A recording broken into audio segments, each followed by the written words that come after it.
నిశ్చలమైతే పరమాత్మ నిశ్చలమగురా.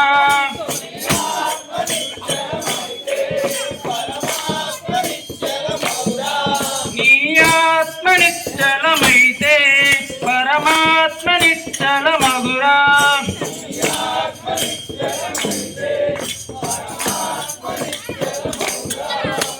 గోవుకు రంగులు ఉన్నవి కానే పాలకు రంగులు